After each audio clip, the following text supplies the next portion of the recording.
My hometown just experienced its biggest Comic-Con yet to date, Fan Expo New Orleans. Not only did I see incredible actors and icons from my childhood, but I finally found in the back issue bins what I consider the most underrated piece of comic book history. And I'm going to share it with you guys coming up next.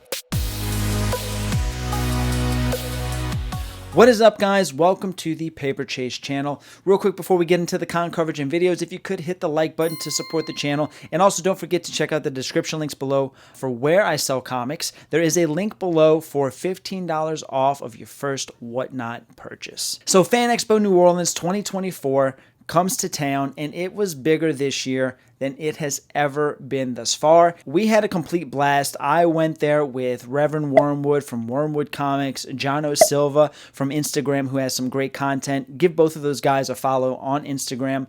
We talked to vendors, we talked to cosplayers, we played some Cover Lover, and I can't wait to get to this. A very important book in comic history that I found in the back issue bins I think is undervalued, under the radar, and I'm glad I got a copy of it. But check all of it out, and we will see you back here for the pickups. Day one, we are headed in, and the weather is awful. This is terrible. But we're not going to be outside, so it really doesn't matter, I guess, right? Let's go.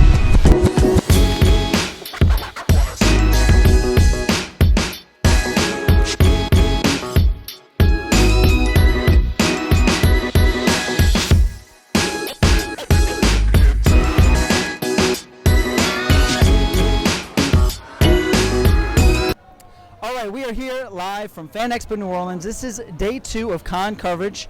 We're going to bring the con to all of you, talk to some great people, some amazing comic collectors, and Ant-Man. How sir? How are you? Regular size man.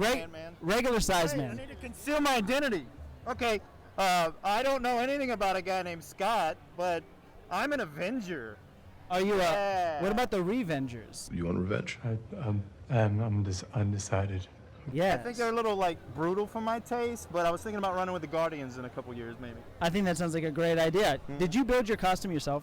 Yes and no. I kind of used the base suit as a motorcycle suit that was designed on Ant-Man, and then I just added a million things to it. This suit was built in 2014 for Dragon Con, and I took it to the giant marble shoot at Dragon Con, but it was a whole different setup. And so over the years, I got another Ant-Man suit and eventually added to this one, and finally did the helmet. I went to learn how those Iron Man guys do this. Yeah. I finally learned how to do that, which was kind of like the coup de grace.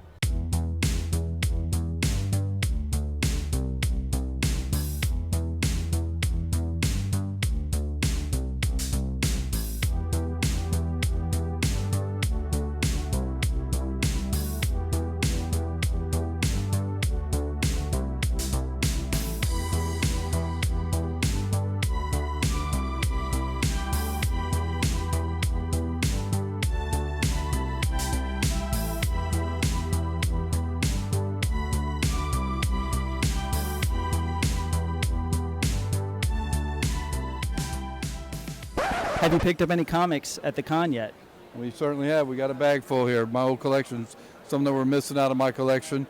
I only collected for 3 years when I was from 10, 11, 12 years old. But I do have, like, luckily for me, the original Wolverine. Yeah. You know, Hulk 181, I have it, you know, part of the collection. You got the second appearance of Wolverine. I have the first, Hulk 181, 182. And she got to read them as bedtime stories when she was a little girl. That's our bond here. That's awesome. And so you're a big Laura Kinney fan? Have you read the NYX series? No. Actually, we're just doing it for the look. Father-daughter team. Would you like a free comic book? All the time. You can say first appearance of so-and-so. No, you don't get the comic book. You get another one. I wish. Okay, you ready? So your points are going to be given based off of what square is revealed when you guess the correct answer. Let's go. Okay. Well, you mean I don't get that cover right there?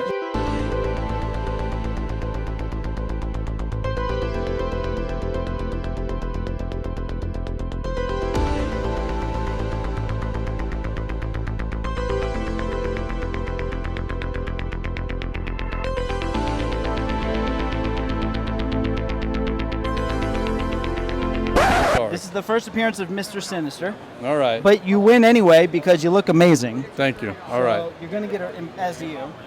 So you're going to get a free comic. At least I knew the cover one. Test 1, 2, 3, 4. Test. What is up? We are here at Kiss Comics booth in the New Orleans Fan Expo, and some great sellers of the local community. How you doing, bud? I'm doing fantastic. How are you? I'm doing good. How's the day been so far when it comes to sales-wise compared to every other year before this? Good or bad? Dude, it's been crazy. It's so busy today, dude. There's so many people, like, everywhere. It's awesome, dude. So many cool costumes, dude. Everybody, dude, we're all geeking out. Absolutely, yeah. For like 3 days. For somebody who's maybe never done a con before, what's the best one piece of advice that you can give somebody? You have to really love comic books. You have to really love comic books. You have to really love the environment. You know, it's a lot of work, but it's a whole lot more fun. You know, the load-in's rough, the load-out's even rougher because you're done. But working these floors, man, and being around books, I mean, It's amazing. the books that you get to, like, touch and, like, you know, like we picked up our first Hawkeye today. Nice. I never seen one in a while. Yeah. To me, that's some cool shit. Absolutely. I mean, I ran into this lady. She was like, my brother had the yellow cover with the guy with the skull on his chest. I was like, he's got that? She was like, oh, yeah. I was like, that's a good book. She's like, yeah, he had always the big skull. I was like, yeah, that's Punisher. How up-to-date are your boxes here? Is there any chances of anybody coming through and finding some sort of gem that's been slipped through the cracks and they're just going to, like, be super thrilled, get a crazy deal? I'm gonna give you this one right here.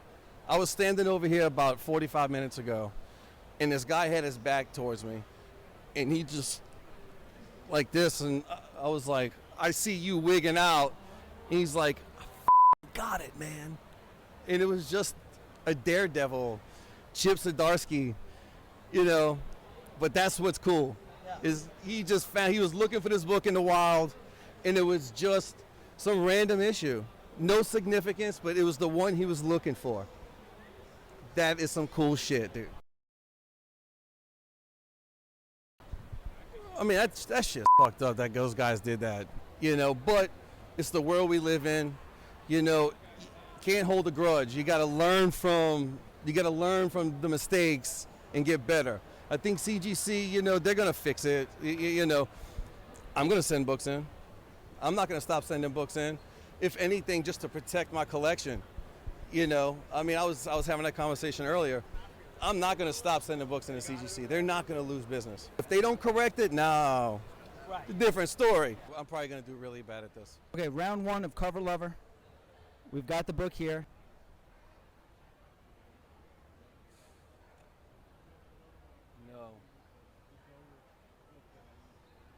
No. Oh, Dark Knight Returns, Frank Miller. All right, last round. Let's see if you can get 5 points this time. You ready?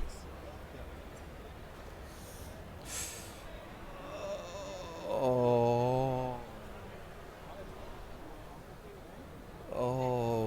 no, I don't know. No. It's okay.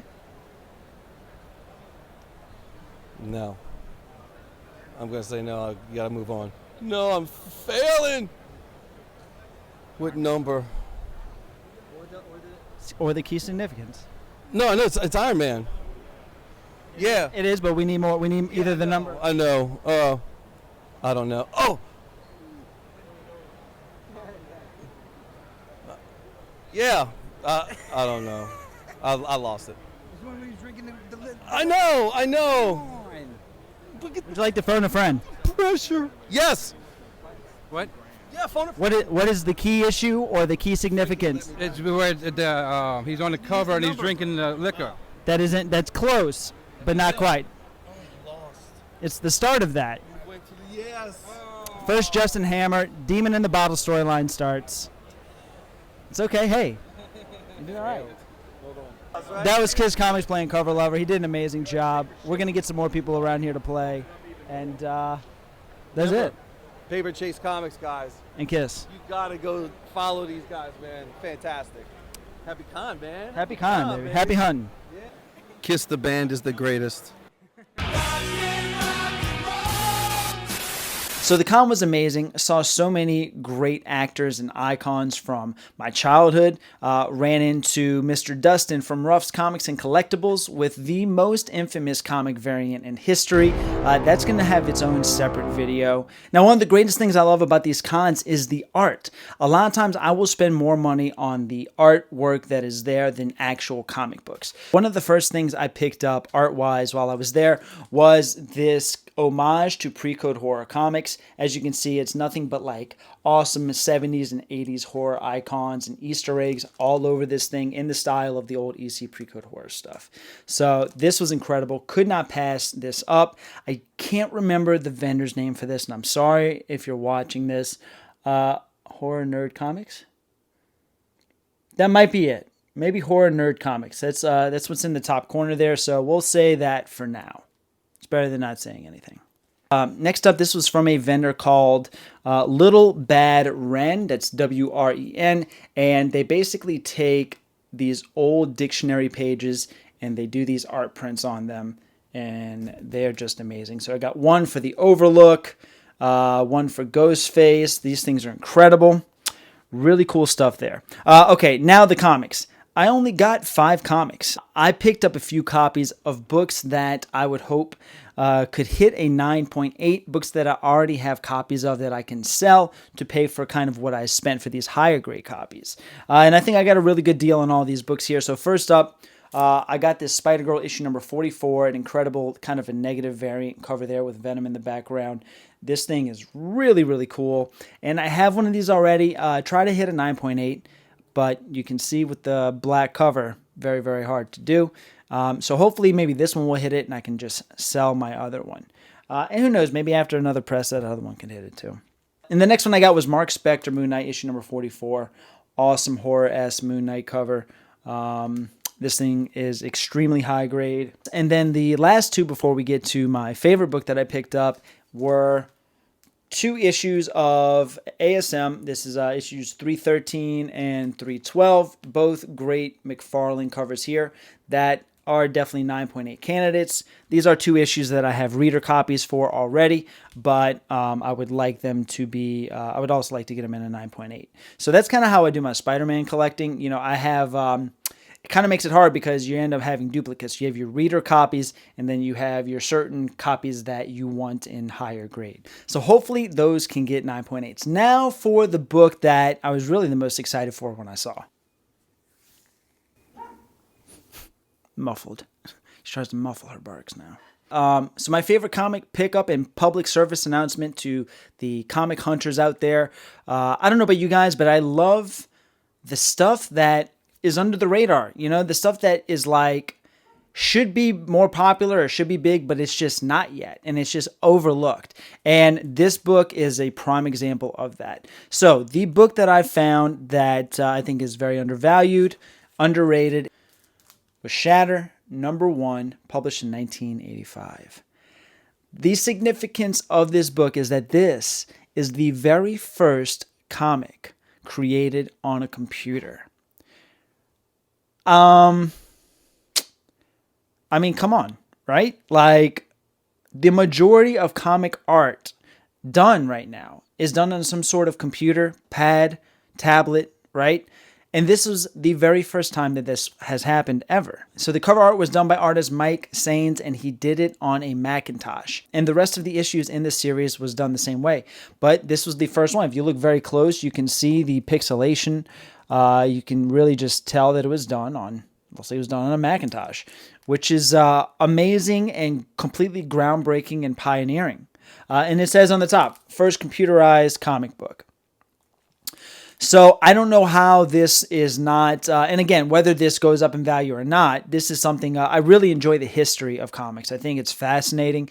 And so things that are historical in the hobby, I love to have and I love to own. Now, whether or not this goes up in value or not, it's whatever. I got my copy for $5. Of course, I would love to have a 9.8 copy of it, still on the hunt for that. But I just feel like this is definitely undervalued for sure. I don't know. Let me know what you guys think below. But this is Shatter #1, and was happy to find it. Wonderful time. Huge thanks again to my buddies, Reverend Wormwood from Wormwood Comics, and Jono Silva for helping me do the filming and just hanging out while we had a blast. I do the Into the Void podcast with Rev on the channel, and Jono will pop in there from time to time. He's always hanging out with us too in the chat. But that will do it for this video, and we'll see you on the next page.